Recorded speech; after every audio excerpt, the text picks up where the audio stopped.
नमस्कार बच्चों, स्वागत है हिंदी साहित्य की कक्षा में, जहां आज हम पढ़ेंगे पाठ 14 सोना। बच्चों, इस पाठ की लेखिका हैं श्रीमती महादेवी वर्मा जी। महादेवी वर्मा का जन्म 26 मार्च 1907 फर्रुखाबाद उत्तर प्रदेश में हुआ था। गद्य और पद्य विधा पर इनका समान अधिकार था। इनकी यामा के लिए इन्हें ज्ञानपीठ पुरस्कार से भी सम्मानित किया गया। इनकी अन्य कृतियां हैं निहार, नीरजा, सांध्य गीत, अग्निरेखा, अतीत के चलचित्र, स्मृति की रेखाएं, मेरा परिवार इत्यादि। महादेवी जी का निधन 11 सितंबर 1987 को हुआ था।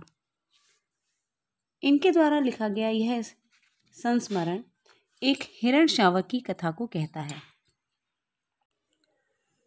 महादेवी जी के एक परिचित थे डॉक्टर धीरेन्द्र नाथ वसु। उनकी पौत्री सुष्मिता ने महादेवी जी को पत्र लिखकर एक हिरण पालने का आग्रह किया। उन्होंने कहा कि क्या आप इस हिरण को स्वीकार करेंगी? महादेवी जी ने कुछ वर्ष पहले यह निश्चय किया था कि वो अब कभी भी हिरण नहीं पालेंगी, लेकिन अगर आज वो उस नियम को भंग नहीं करेंगी तो इस कोमल प्राण जीव की रक्षा हो पाना संभव नहीं था। इसलिए महादेवी जी ने सुष्मिता के आग्रह को स्वीकार कर लिया। कुछ वर्ष पहले की बात है। एक हिरण शावक था जिसके बारे में कहा गया है, सुनहरी रंग का रेशमी लच्छों की गांठ के समान उसका कोमल लघु शरीर था। छोटा सा मुंह और बड़ी बड़ी पानीदार आंखें। देखती तो लगता कि अभी छलक पड़ेंगी। लंबे कान, पतली सुडौल टांगे, जिन्हें देखते ही देखने वालों की आंखों में चमक कौंध जाती थी। सब उसके सरल शिशु रूप से बहुत प्रभावित हो जाते थे। उसके सुंदर स्वरूप और सुनहले रंग के कारण सभी लोग उसे सोना सोना कहकर पुकारने लगे थे। उसे पालने का कठिन अनुष्ठान आरंभ हुआ। उसका मुंह इतना छोटा था कि उसमें शीशी का निप्पल समाता ही नहीं था। उस पर उसे पीना भी नहीं आता था। फिर धीरे धीरे उसे पीना ही नहीं, अपनी दूध की बोतल को पहचानना भी आ गया। आंगन में कूदते फांदते हुए वह भक्तिन को बोतल साफ करते देखती तो दौड़ कर चली आती और उसे ऐसे देखती मानो कोई उसका सजीव मित्र हो। विद्यालय और छात्रावास की विद्यार्थियों के बीच वह पहले से ही कौतुक का कारण बनी हुई थी। फिर कुछ दिनों बाद वो उनकी ऐसी साथिन बन गई जिसको देखे बिना किसी का मन ही नहीं लगता था। सवेरे छात्रावास में विचित्र सी क्रियाशीलता रहती। कोई छात्रा हाथ मुंह धोती, कोई अपने बालों में कंघी करती, कोई अपनी मेज की सफाई करती और कोई भीगे हुए कपड़ों को सूखने के लिए फैलाती, और कोई छात्रा पूजा करती तो सोना के पहुंच जाने पर एक नया काम और जुड़ जाता था। कोई छात्रा उसके माथे पर कुमकुम का बड़ा सा टीका लगा देती तो किसी को पूजा के बताशे खिला देने का मन करता। मेस में पहुंचने पर छात्राएं ही नहीं, नौकर चाकर तक दौड़कर आते और उसे कुछ न कुछ खिलाने का प्रयास करते, लेकिन उसे बिस्कुट को छोड़कर कुछ अन्य पदार्थ कम पसंद थे। महादेवी जी कहती हैं कि न जाने वो कैसे उनके भोजन का समय जान लेती और ठीक उसी समय वह उनके पास आ जाती और उनसे सटकर खड़ी हो जाती जब तक कि उनका खाना नहीं खत्म हो जाता। कुछ चावल रोटी उसे भी मिल जाया करता था, लेकिन उसे कच्ची सब्जी ज़्यादा पसंद थी। घंटी बजते ही वो प्रार्थना के मैदान में पहुंच जाती और सबके साथ छात्रावास के समान ही कक्षाओं के भीतर बाहर चक्कर लगाना शुरू कर देती। लेखिका के प्रति स्नेह प्रदर्शन के उसके कई प्रकार थे। बाहर खड़े होने पर वह सामने या पीछे से छलांग लगाती और मेरे सिर के ऊपर से दूसरी ओर निकल जाती। देखने वालों को डर लगता कि कहीं लेखिका के सिर पे चोट ना लग जाए, लेकिन वो अपने सिर को इतनी ऊंचाई से लांघती थी कि चोट लगने की कोई संभावना ही नहीं रहती थी। लेखिका के भीतर आने पर वह उनकी साड़ी का छोर मुंह में भर लेती और कभी पीछे चुपचाप खड़े होकर उनकी चोटी ही चबा डालती। डांटने पर तो इस तरह से अपनी गोल गोल बड़ी आंखों से देखती कि सबको हंसी आ जाए। कुत्ता स्वामी और सेवक के अंतर को जानता है, स्वामी के क्रोध की मुद्रा को भी पहचानता है। स्नेह से बुलाने पर वह गदगद होकर पास आ जाता है और क्रोध करने पर डर कर दयनीय बनकर दुबक जाता है। लेकिन हिरन यह अंतर नहीं जानता, अतः उसका पालने वाले से डरना मुश्किल होता है।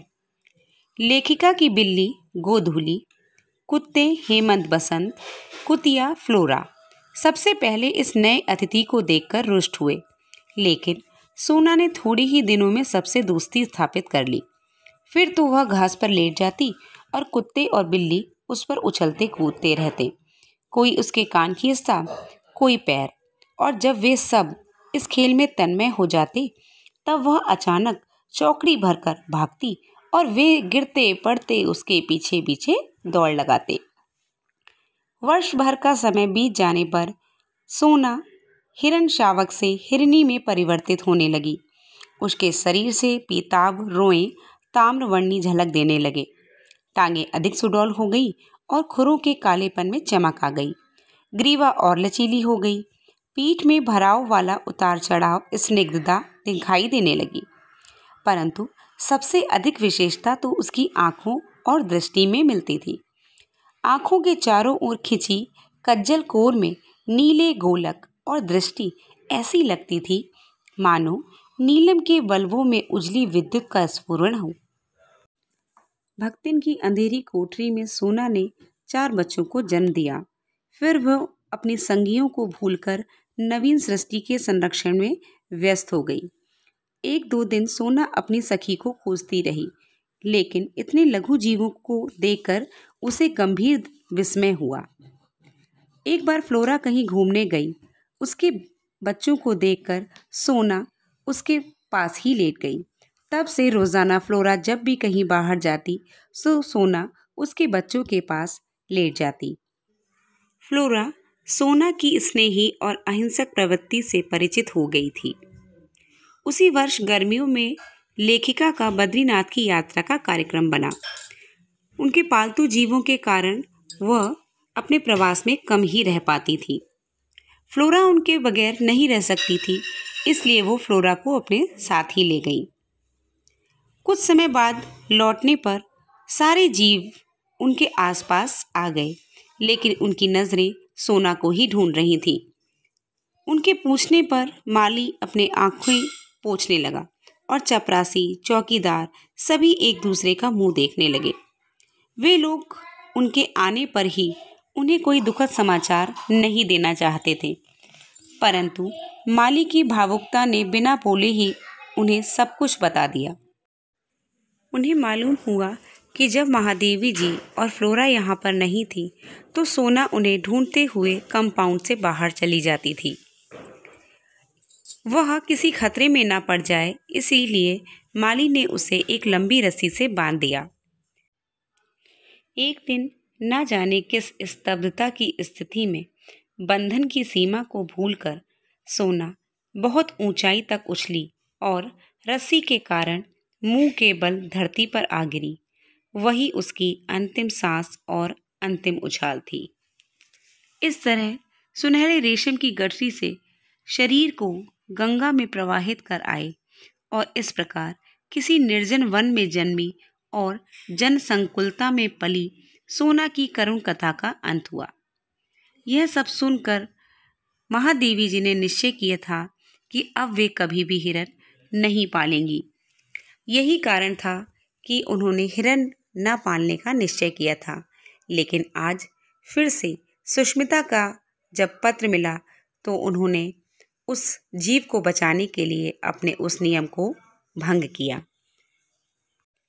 आइए अब देखते हैं पाठ में आए हुए कुछ कठिन शब्द। स्मृति, याद, जिज्ञासा, जानने की इच्छा, दृष्टि, नज़र, ग्रीष्मावकाश, गर्मी की छुट्टियाँ, अभाव, कमी। अगली कक्षा में फिर मिलेंगे, तब तक के लिए धन्यवाद।